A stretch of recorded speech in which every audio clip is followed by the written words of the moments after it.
C'est l'heure de votre tour d'horizon hebdomadaire des principaux résultats sportifs du dernier week-end et avec cette semaine un gros plan sur le volleyball. Sport Express, c'est parti.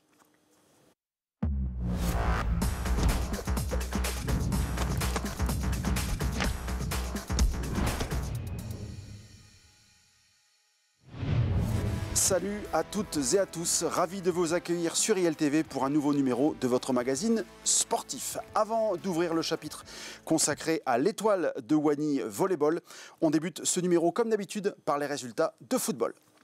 En Coupe des Hauts-de-France féminine, Hénin-Beaumont a fait respecter la hiérarchie et s'impose 5-1 contre Noyelles-sous-Lens, qui évolue en Régional 2.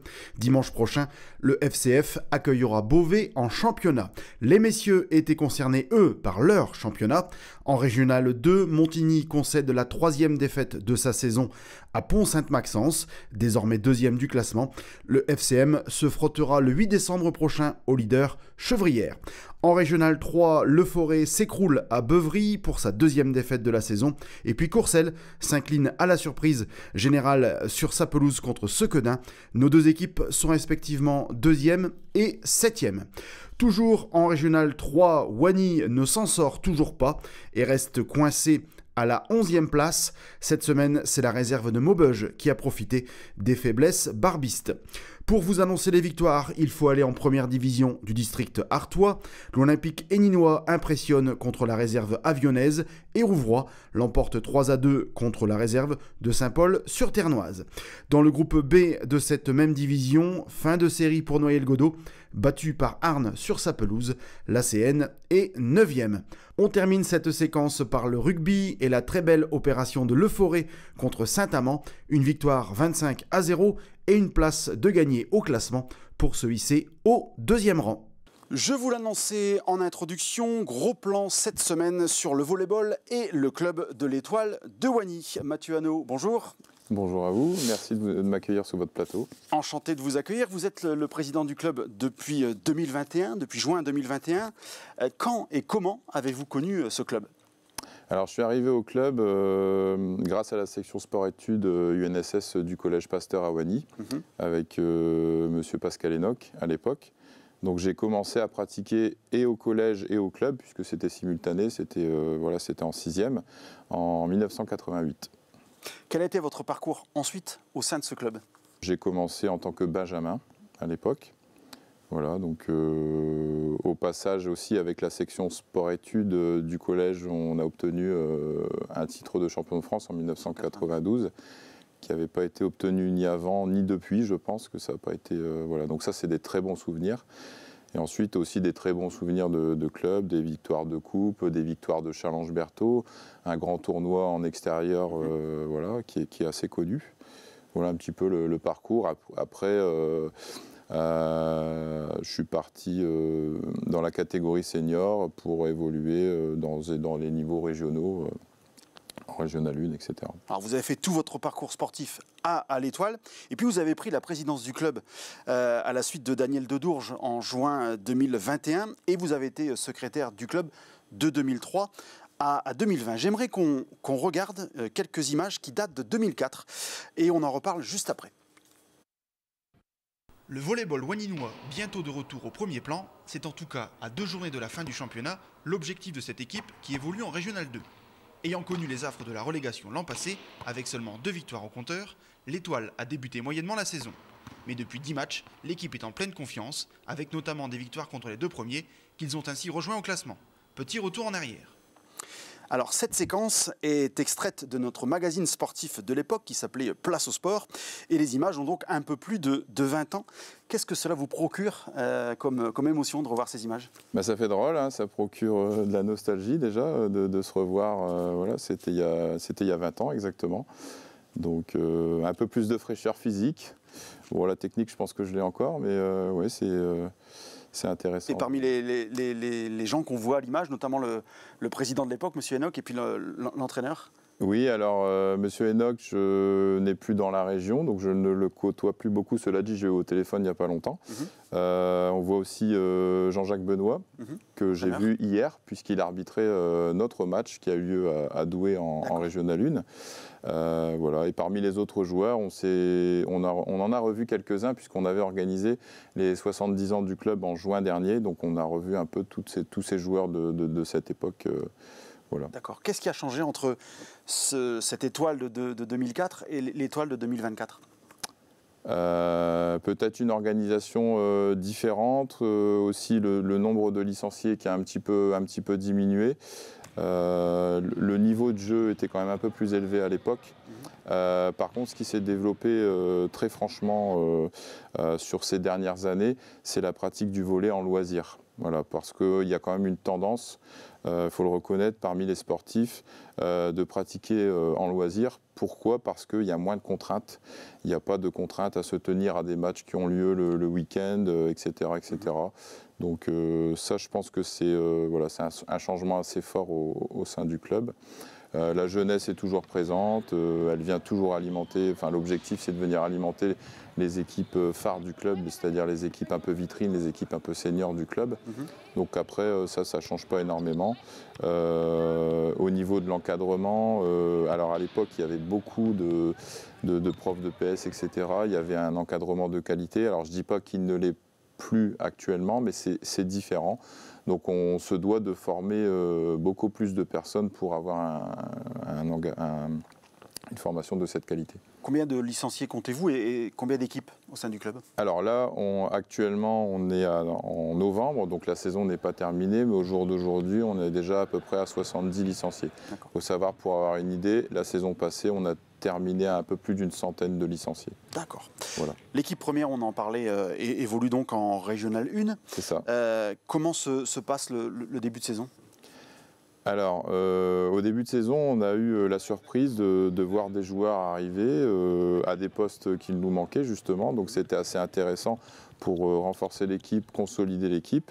Avec l'arrivée de ces joueurs, on avait quand même pour l'instant des bons espoirs et une bonne perspective de résultats. Seulement là, depuis 2-3 matchs, on enchaîne un peu des déceptions puisqu'on enchaîne un peu les défaites malheureusement. Donc on va travailler et puis on va essayer de changer ça. Alors en effet, avec l'arrivée de ces joueurs, les objectifs étaient plutôt le haut de tableau. On va revoir ça un petit peu à la baisse étant donné qu'on démarre un peu mal la saison et on va plutôt viser le milieu de tableau, donc le maintien en fait, assurer le maintien. Je pense qu'il le sera, mais en tout cas voilà. Comment est composée cette équipe ? En termes de recrues, en termes de gens issus du club ? C'est intéressant. Donc en fait, il y a quand même, il reste une souche de joueurs du club. Donc on a encore 2, 3, 4, oui, on a bien un bon tiers de l'équipe issue et formée à l'Étoile Douani Volleyball. Bon, même s'il y a des personnes entre-temps qui ont quitté le club, ensuite sont revenus, on peut les comptabiliser. Ensuite, c'est vraiment des personnes qui viennent comme ça, frapper à la porte du club et qui s'essayent et qui s'y plaisent et qui restent au club. Voilà. Des fois, c'est 1 an, 2 ans, mais ça peut être plus longtemps. Voilà un peu la tendance. Mathieu, je vous propose de faire un petit break dans cet entretien pour reprendre notre tour d'horizon du dernier week-end. Et on va parler maintenant des sports de salle et notamment du volley. Côté handball, Carvin fait chuter le leader Compiègne à la salle Copernic. Mené une bonne partie de la première période, les hommes de Mohamed Messaoudi vont parvenir à inverser la tendance pour l'emporter de 3 buts. À noter les 6 réalisations de Maxence Duhamel, meilleur marqueur de la SHB. Et puis en honneur, week-end de Fast pour Montigny, vainqueur de 20 buts à Saint-Quentin, avec notamment 17 réalisations de Théo Baron. Fast aussi pour Libercourt, qui n'a pas fait de détails à Vervins, la lanterne rouge. On termine par le volleyball et la régionale 1. 12-25, 16-25 et 13-25.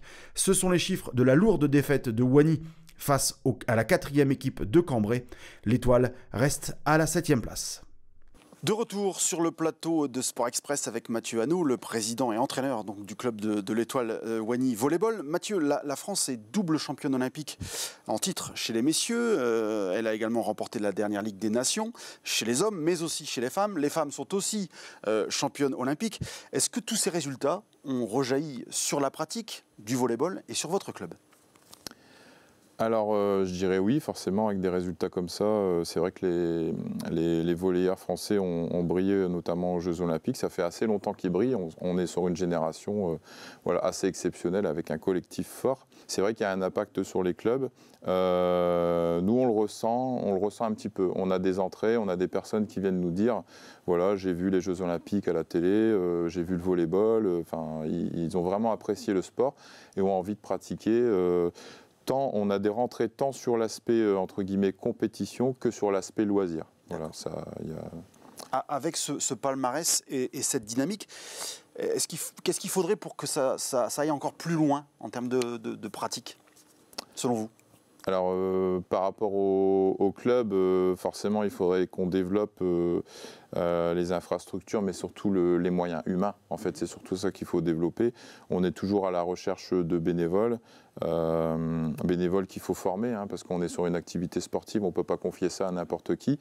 Bien souvent, ce sont des anciens joueurs, donc il y a certains bagages techniques, etc. Mais c'est pas que ça, il faut aussi une certaine pédagogie quand il s'agit d'enfants, les accompagner, etc. Il faut des techniciens, et ça vient pas sans la formation, en fait. Voilà. Vous parliez tout à l'heure de votre section loisirs qui est en développement. Est-ce que c'est vraiment la porte d'entrée pour encore développer la pratique du volley dans notre société d'aujourd'hui ? Alors oui, déjà c'est un choix des personnes de pratiquer en loisir, c'est-à-dire, encore une fois, je reviens là-dessus, sans trop de contraintes. On a un entraînement le lundi soir et le jeudi soir, donc c'est proposé 2 fois par semaine, mais il n'y a pas de compétition, ou alors des compétitions entre sections loisirs du département ou de la région, donc ça ne va pas plus loin, puis ça reste assez ponctuel. Par contre, ce qui peut se produire aussi, c'est que parfois des gens rentrent par le loisir et sont par la suite attirés pour faire de la compétition. On a d'ailleurs récupéré dans l'équipe 1 des personnes qui pratiquaient dans la section loisirs et qui ont souhaité faire de la compétition aussi. Si on en revient à l'Étoile de Wany, vous êtes à quelques kilomètres de Arnes qui évolue en élite, et d'autres clubs plus huppés là, dans un rayon d'une cinquantaine, une soixantaine de kilomètres. Est-ce qu'il existe des passerelles entre ces clubs ? Ou des contacts, en tout cas? Alors, des contacts, il y en a, des passerelles un petit peu. Après, nous, c'est pas la même structure, on est un club amateur. On n'a pas une politique à aller chercher des joueurs à droite à gauche. Honnêtement, on prend les joueurs qui viennent frapper à la porte, etc. On fait de la formation de jeunes, on fait des liens. Il y a des passerelles avec le collège, avec la section volley du collège de Wany. D'ailleurs, on a un prof de PS de cette section qui entraîne des jeunes M18 filles au sein du club. Mais non, il n'y a pas trop de contacts, il n'y a pas trop de passerelles. Dernière question, Mathieu, avec votre casquette de président, quels sont les prochains objectifs pour le club, à court et à moyen terme? Les prochains, c'est de développer forcément le nombre d'adhérents, de faire venir de plus en plus de pratiquants. Après, on a nos petites astuces, hein. On organise aussi des événements, par exemple des tournois fluo, des tournois loisirs, pour faire connaître un peu plus le club. Ça fait aussi une paire de fois qu'on organise le Challenge Berthaud, donc c'est quand même un des plus grands tournois extérieurs en termes de volleyball, au moins au nord de Paris. J'ai un doute sur le territoire français, mais c'est quelque chose d'important. Pour la petite anecdote, on a donc le dernier qui a eu lieu sur Wany. Ça a été le plus important de l'histoire du Challenge Berthaud, puisqu'on a réuni presque 1500 sportifs sur le site du stade de Wany. Et cela dit, ça, ce sont des événements qui aussi sont des portes d'entrée potentielles et font connaître le club. Voilà. Très bien. Eh bien. Mathieu, merci beaucoup pour votre présence sur ce plateau. Et puis on vous souhaite bonne fin de saison, même si on est à la moitié de cette saison. En tout cas, bonne chance pour la suite. Merci à vous. Merci. Voilà, ce numéro de Sport Express touche à sa fin. On se retrouve la semaine prochaine. En attendant, portez-vous bien.